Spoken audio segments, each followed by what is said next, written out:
Bienvenidos a un nuevo episodio de Alapos Podcast. Tenemos al gran teólogo, doctor Estrada. Nuevamente es un honor, realmente para mí no lo puedo explicar. Todavía pues en oración yo pregunto a Dios cómo tú vas a tener tanta gracia de traer al doctor Estrada acá. Así que vamos a hablar acerca de cristologías del Nuevo Testamento, en plural, las diferentes cristologías de los autores del Nuevo Testamento. Y es un nuevo libro que sacó, lo vamos a poner en las notas. Así que, doctor Estrada, le doy la palabra. Presentación, pues. Qué bueno que estamos aquí en este nuevo episodio. Realmente para mí es un placer conversar contigo. Tú te has convertido en uno de mis favoritos, jóvenes que quieren estudiar, quieren ser teólogos pentecostales, y me parece a mí que necesitamos gente que tome mi lugar. A mí no me queda mucho tiempo en este proyecto, así que yo ando buscando jóvenes por todos lados, en quien yo pueda multiplicarme. Y yo creo que tú eres uno de esos jóvenes, y tu esposa también, en quien yo quiero multiplicarme en estos trabajos. Hoy quieres hablar sobre las cristologías del Nuevo Testamento, mi más reciente libro que salió en estos días. Es el volumen 1 porque yo no he terminado. Quiero hacer un volumen 2. Okay. Y hablo de cristologías en plural, porque hay más de una cristología en el Nuevo Testamento. Cuando uno analiza a Pablo, que es el primero que escribe en ese Nuevo Testamento, y luego va a Marcos, que es el segundo que escribe, y luego va a Mateo, y luego va a Lucas, Hechos, uno encuentra que miran al Señor desde diferentes perspectivas. Y es importante.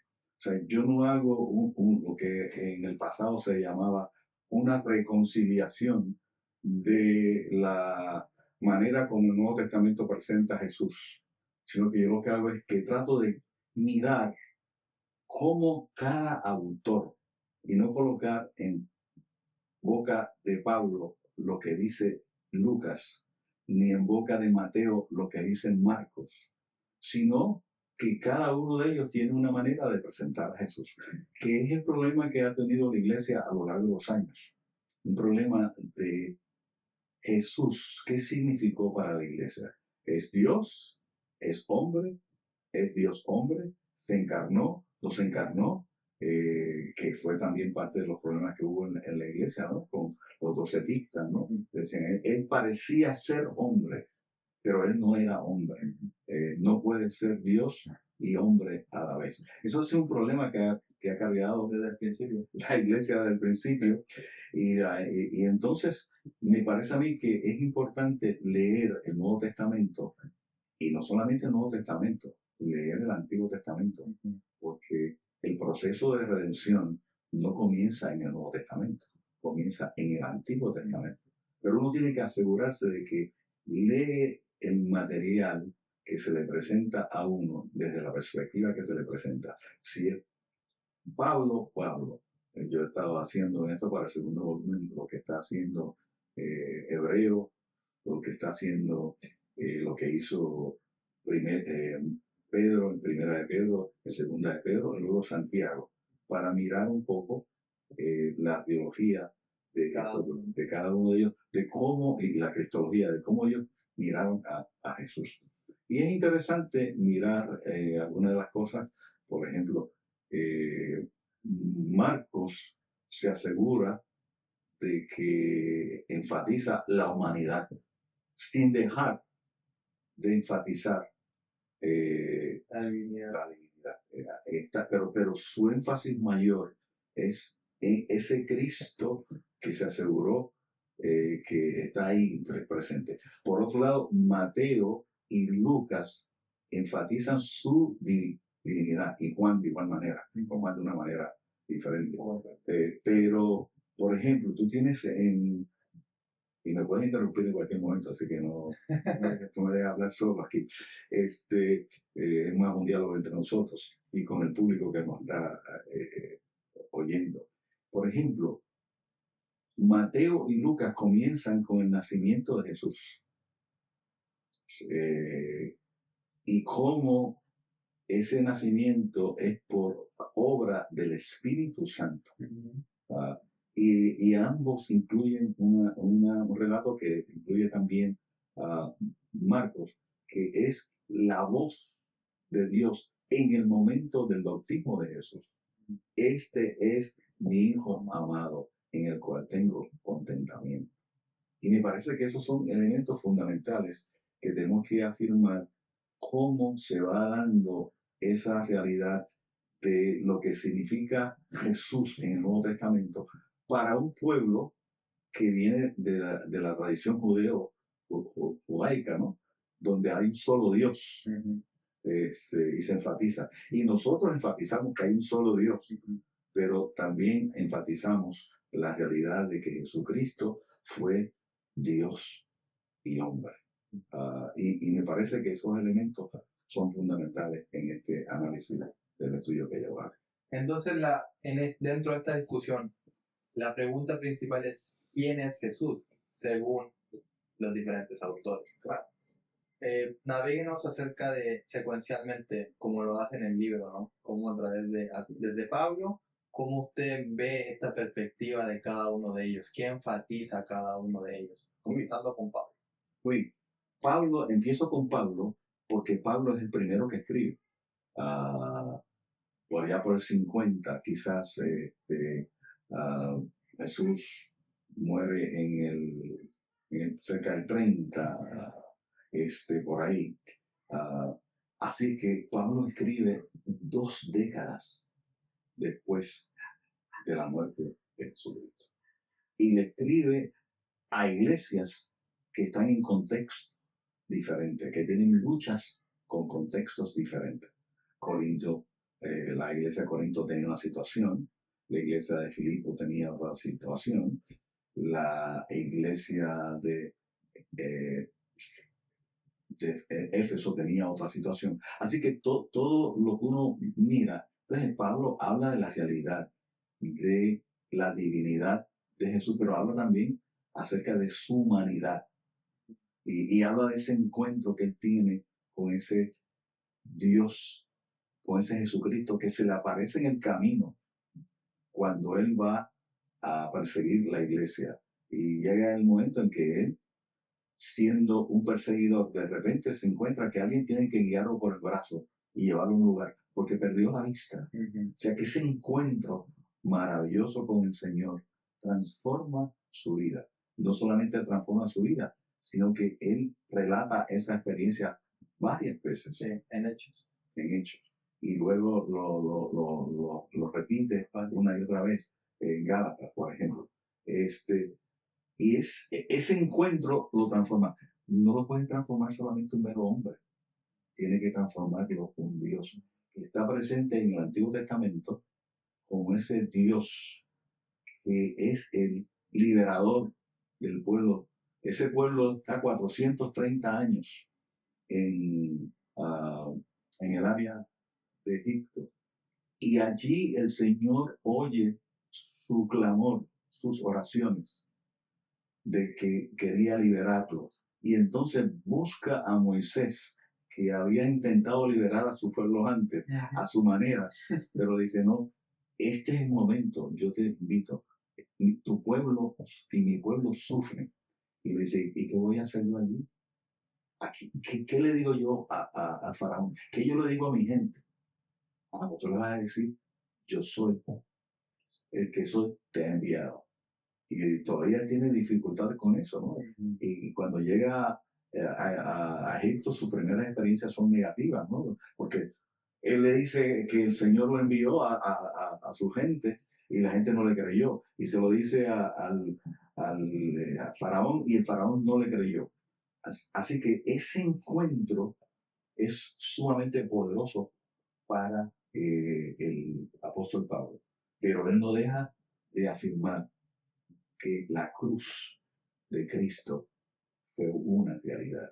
Y le dice a los Gálatas: en la plenitud del tiempo, Dios envió a su Hijo, nacido de mujer, bajo la ley, para redimir a los hombres de la maldición de la ley.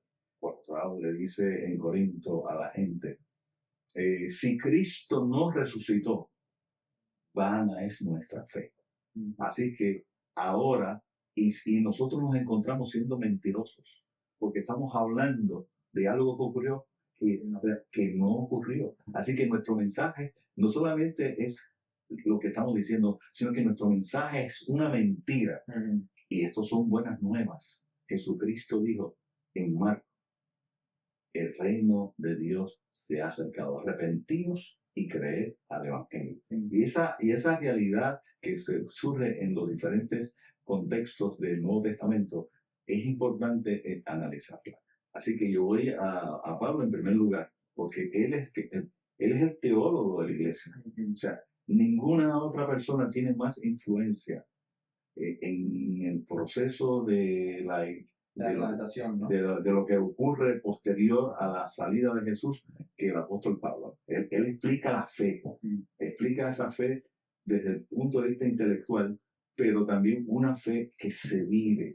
Y me parece que eso es fundamental para nosotros los pentecostales. Una fe vivencial. Una vez que tú vives, es un estilo de vida. O sea, tú no hablas sobre una cosa que está acá en la cabeza y lo conoces intelectualmente. No, la fe pentecostal, y creo que esta es la aportación que nosotros como pentecostales hacemos al análisis en el protestantismo, es una fe que va más allá de la cabeza, llegó al corazón y del corazón se transforma en actos de vida, acción, los pies y las manos. Nos movemos para llegar al lugar, usamos las manos para servir a la gente.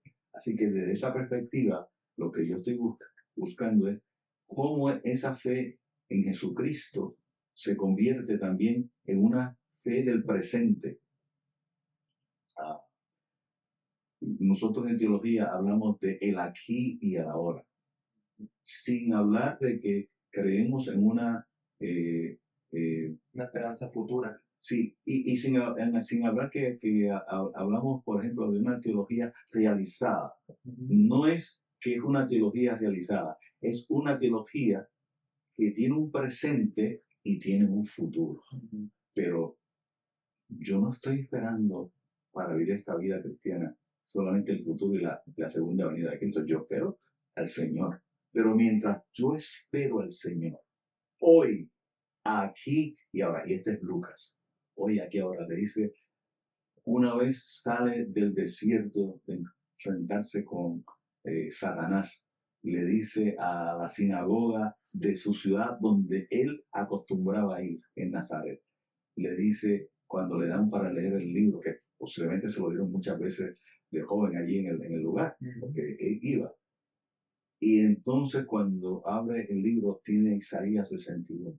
Y él le dice, el Espíritu del Señor está sobre mí, porque me ha ungido para predicar el Evangelio, para dar buenas noticias, para sanar a los enfermos, para darle libertad a los cautivos, para liberar a los que están oprimidos por el diablo y proclamarle el día agradable del Señor. Eso es una realidad del momento. O sea, no es una realidad del futuro.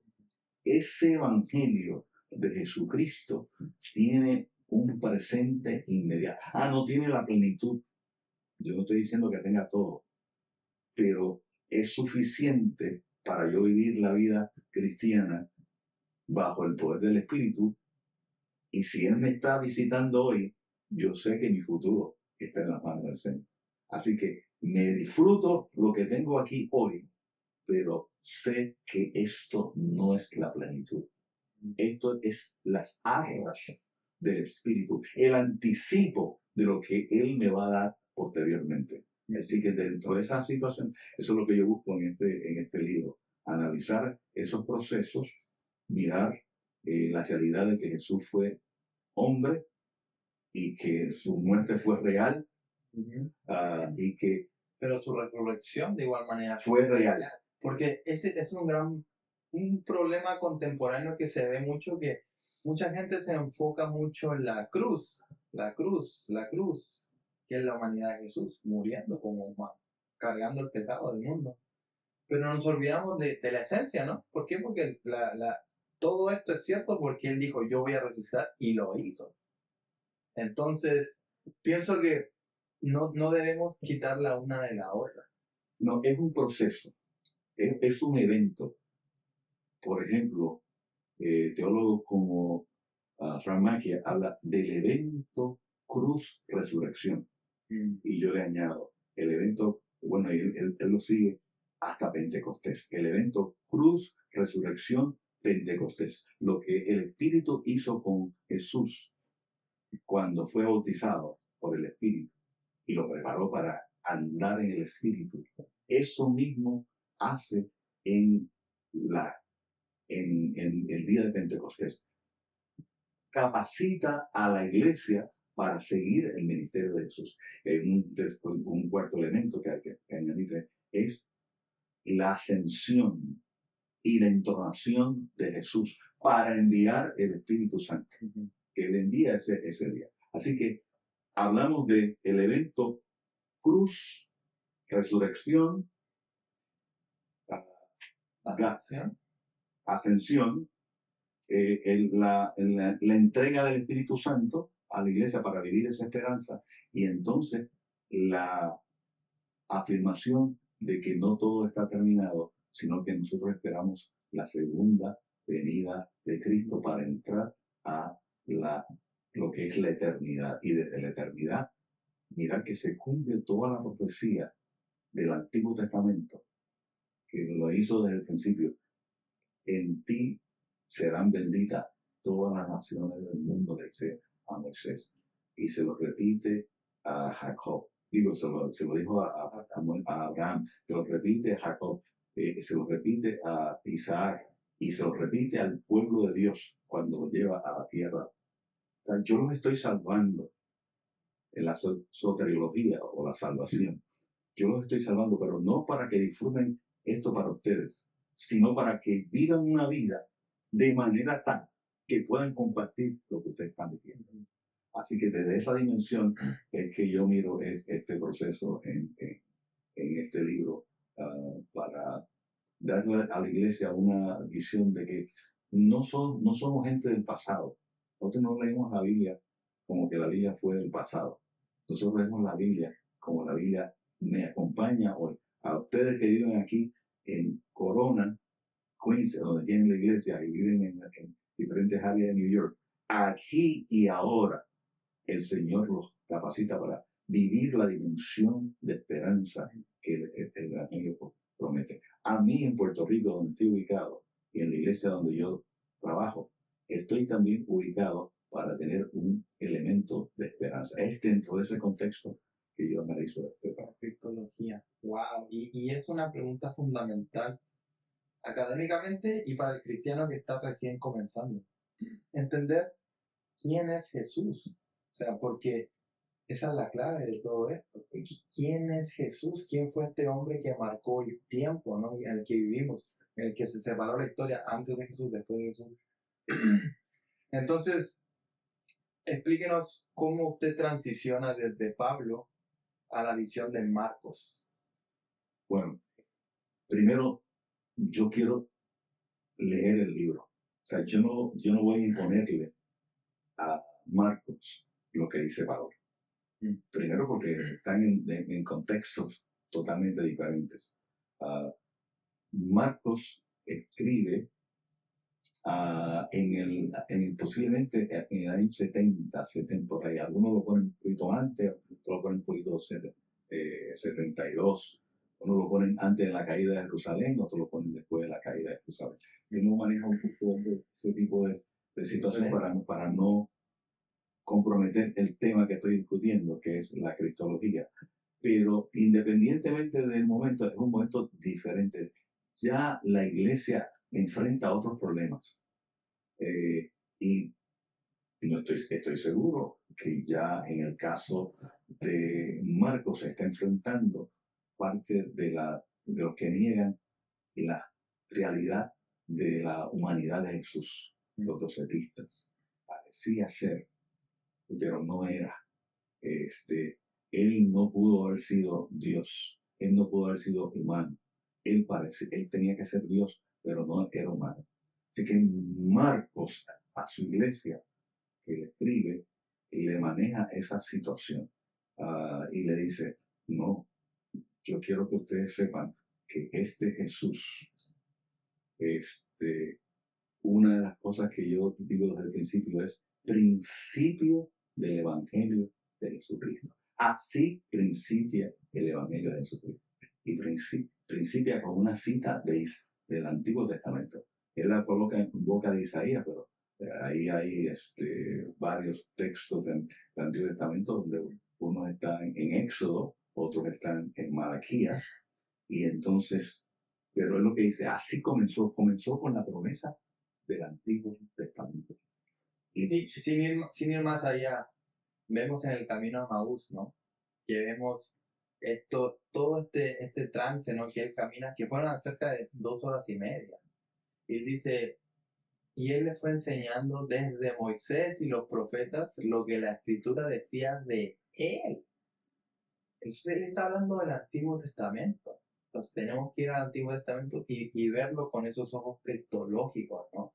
El Antiguo Testamento está plagado de Cristo en todo momento, ya sea con el tercer día, ya sea con...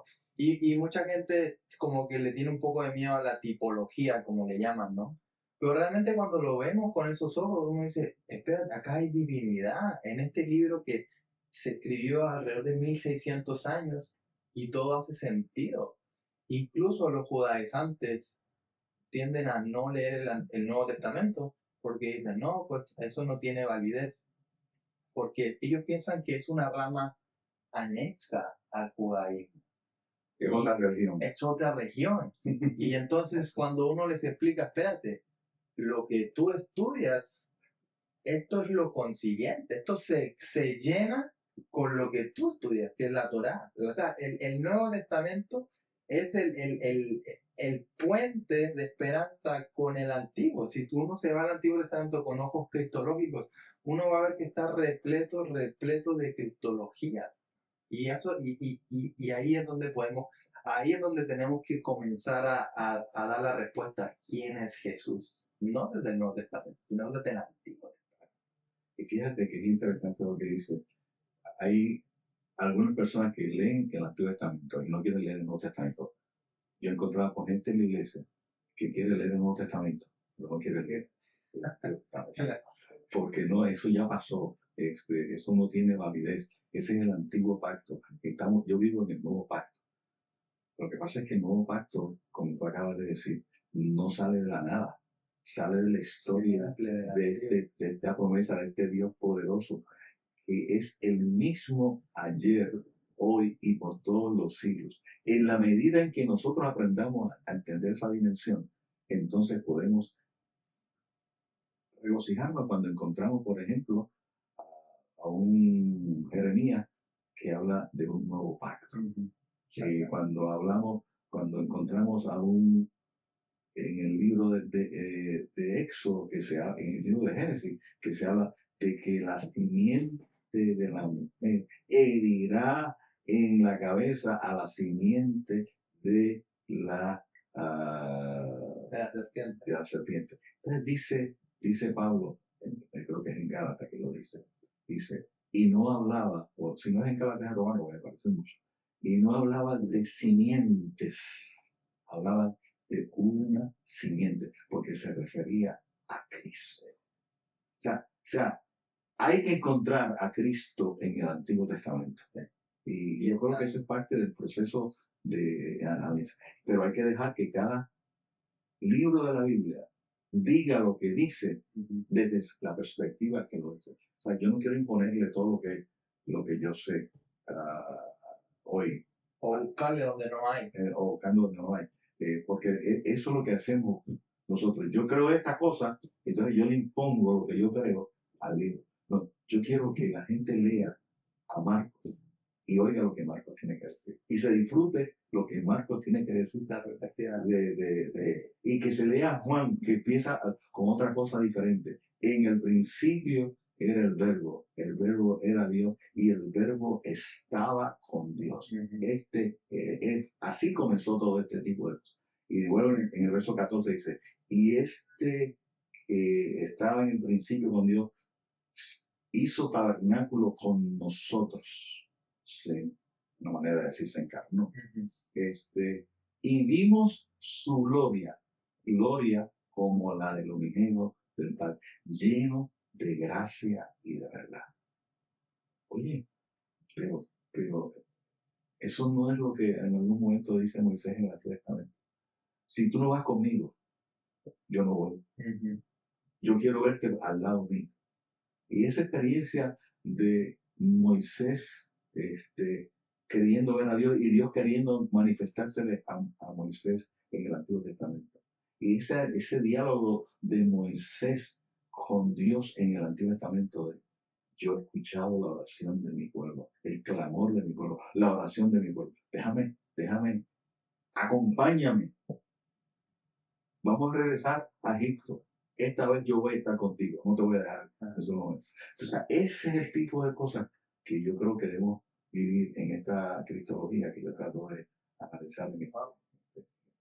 Y es interesante su propuesta porque tendemos a querer leer la Biblia como si está escrita hoy en día como la narrativa, en la literatura que se escribe en nuestros días contemporáneos. Y tendemos a olvidarnos, ¿no? De que, por ejemplo, la Biblia, los autores lo escribían de acuerdo al sistema literario de eso, que es un sistema griego. Por ejemplo, cuando estudiamos la República de Platón. Platón comienza con un tema en específico y termina con el mismo tema en específico. ¿Por qué? Porque así se escribía y el tema central está ¿dónde? En el medio del libro. Cuando vamos a Lucas, ¿no? Lucas comienza con los apóstoles orando en el templo, en Hechos, y termina con los apóstoles orando en el templo. Entonces, vemos cómo hay un sistema literario, narrativo, que es congruente con lo que estaba sucediendo, y eso es uno de los argumentos que dice, esto es cierto, esto no es inventado, porque la literatura incluso está escrita como va. Hay incluso, voy a ir más allá, quienes dicen que Juan escribió su evangelio y Apocalipsis juntos, ¿no? Ahora, no estoy diciendo, no he indagado mucho más. El argumento es que Juan comienza con que vino la luz al mundo, ¿no? Y termina también con un argumento acerca de la luz en Apocalipsis. Entonces ellos dicen, puede hacer sentido, en el sentido de que esto está literariamente, narrativamente, está de acuerdo al estilo que era de la época. Y eso es lo que me encanta acerca de usted, como usted tiene unas propuestas que son raras de ver, son raras, eso solamente el espíritu revela y el espíritu mismo le hace a uno desarrollar esto. Y me encanta su propuesta acerca de cómo examinar uno por uno, porque cada uno tiene algo que decir. Y entonces, cuando lo examinamos, entonces vemos la propuesta total de la escritura. Y naturalmente que si nosotros estamos viendo un evento juntos, tú tienes una descripción de ese evento y yo tengo otra. Mi evento, mi narrativa del evento está afectada por lo que yo sé, por lo que yo conozco, por mi cultura, por la manera como se piensa en mi cultura. En el caso tuyo, tú lo vas a mirar desde tu conocimiento, desde tu sentido de dirección. Y lo decimos. No, cada uno dice una cosa posiblemente diferente a la del otro, o no incluye las cosas que incluyó el otro. Pero eso no quiere decir que una sea mentira y otra sea la verdad. No, yo creo que los evangelios dicen cosas diferentes, y primero porque lo dicen en momentos diferentes. Más cercano a lo que ocurrió, estaba corriendo la historia en ese momento de una manera en particular. Lucas escribe posiblemente mucho más tarde, Juan escribe más tarde, el más tarde que escribe, y está manejando otros problemas que están presentes en la iglesia, y él tiene que enseñar a su pueblo cosas que otros no tuvieron que enseñar porque eran normal para ellos. Tienen que enfatizar una cosa porque están enfrentando cosas diferentes. Así que es una manera de decir, en el caso mío, la salvación es en Jesucristo. Dios escogió a Jesucristo para salvarnos. Esta salvación tiene momentos presentes y tiene conclusiones finales. Si la miro, si yo espero al final para tener todo, entonces no disfruto mi presente. Y Dios es Dios. Por ejemplo, una de las cosas que uno encuentra en Lucas es su énfasis en el hoy. Hoy es día de salvación. Hoy, esto es importante para usted cuando le dice a la gente en la sinagoga de Nazaret. Hoy ha llegado esta salvación para ustedes. Uh-huh.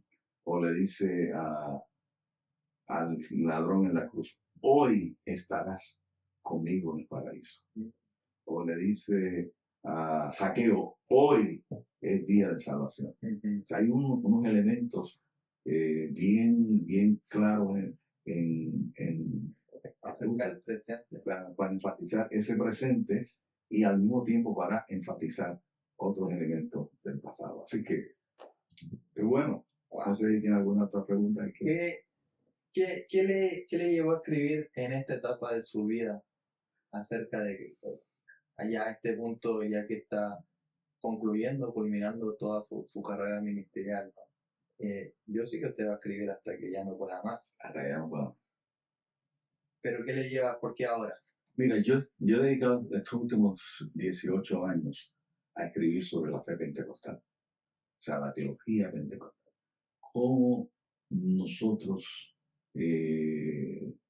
afirmamos nuestra pentecostalidad sin creernos mejores o superiores.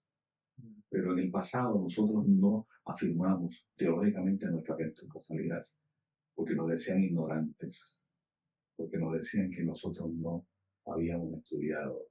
Y a mí me parece que es importante que la iglesia pentecostal se siente en la mesa con otros teólogos y afirme la realidad de lo que significa para nosotros la fe pentecostal. Significa un estilo de vida, una manera de leer la Biblia, una manera de encontrarnos con el texto bíblico, una manera de contemporizar esta fe que nosotros decimos. Cuando nosotros hablamos de que la mujer del flujo de sangre, digo, si yo toco el borde de su vestidura, yo seré sana.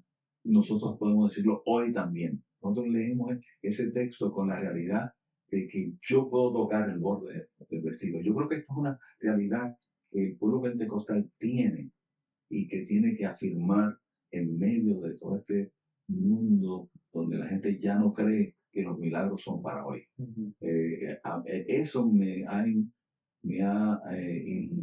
invitado a mí a compartir esta fe pentecostal desde la academia, ¿no? Yo creo que la academia y la espiritualidad no andan peleadas entre sí. La academia necesita la espiritualidad, pero la espiritualidad necesita pensar, mirar el texto bíblico y ver cómo este texto bíblico nos ayuda a vivir el presente en constante esperanza y sabiendo que el Señor que está con nosotros en el presente es el que nos ha prometido salvación y libertad. Y fíjese que yo pienso que la academia no está desligada de la espiritualidad, pero la misma espiritualidad que nos hace pensar, desarrollar ideas teológicas, es la misma espiritualidad que nos hace ir a la sociedad misionológicamente. Correcto. Entonces yo digo, la academia no está separada de la misión, de la evangelización, de ir y proclamar. No quiere decir que voy a ir a evangelizar con unos tópicos teológicos avanzados, pero el pensamiento, la argumentación me va a servir para hacer la misión, que es ir y de hacer discípulos. La academia me va a formar para hacer discípulos. La una no está desligada de la otra, es yo diría, es un pensamiento teológico integral, social, en el cual el teólogo pentecostal está para enseñar, pero también está para evangelizar, está para formar, discipular de una manera íntegra, donde todos los aspectos, todas las áreas de tu vida hablan a través de tu contexto y de tu acción, ¿no? Definitivamente. Y fíjate que es interesante lo que acabas de decir, porque el estudiar la Biblia es para hacer la gran comisión. Nosotros vivimos haciendo, o somos lo que somos haciendo. ¿A qué nos invita el Señor a nosotros? A compartir lo que hemos tenido. ¿Cómo nos invita el Señor a compartirlo? Con sencillez. No para que la gente sepa que uno sabe mucho, sino para que la gente sepa que ese evangelio se proclama en el idioma que la gente puede entender. Porque si la gente no lo entiende, no puede hacer lo que el evangelio quiere hacer, que es transformar la vida de esa persona. Así que eso que tú acabas de decir es fundamental que lo entendamos todos los que estamos en este mundo académico, que la academia no está separada de la gran comisión. Por eso fue que los pentecostales, cuando recibieron el bautismo del Espíritu Santo, quisieron ir al mundo. Quisieron ir al mundo para compartir con el mundo lo que ellos habían recibido. Y algunos de ellos pensaban que las lenguas que habían recibido eran idiomas en los cuales podían predicar. Y salieron a predicar para China y para Japón y para otros lugares en Asia, pensando que habían recibido el idioma de ese lugar. Pero qué bueno que fueron, porque se dieron cuenta que no era así, pero se dieron cuenta en el lugar. Y entonces aprendieron el idioma, vivieron allí y proclamaron con su vida el poderoso evangelio. La academia, el estudio de la palabra, como tú bien señalaste, no puede estar separado de la misionología. La razón de ser de la iglesia es compartir el evangelio. Así que, wow, terminamos con un tópico, pero clave para la iglesia, clave para los teólogos de hoy en día. Exacto. Es a ese teólogo que se encierra en sus libros, pero nunca sale a proclamar lo que aprende. Y eso es una triste pérdida. Y eso es lo que hacemos nosotros en Unilini. En Unilini.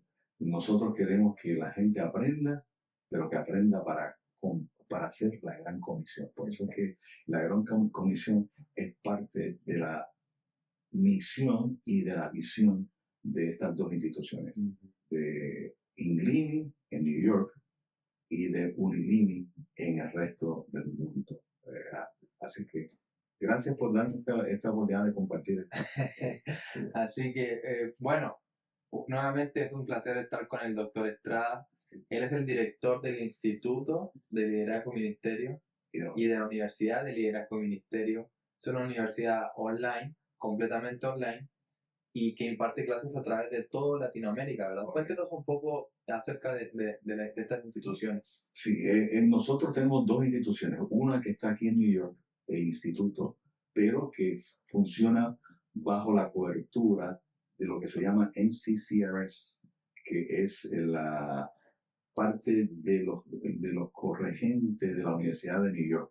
Así que en ese sentido, todos los que estudian en INLINI en New York, nosotros le transferimos los estudios bajo la supervisión de NCCRS a la Universidad de Liderazgo y Ministerio. Así que reciben el diploma del instituto, pero al mismo tiempo se le transfieren sus créditos universitarios a la universidad y reciben o un grado asociado o un grado en bachiller.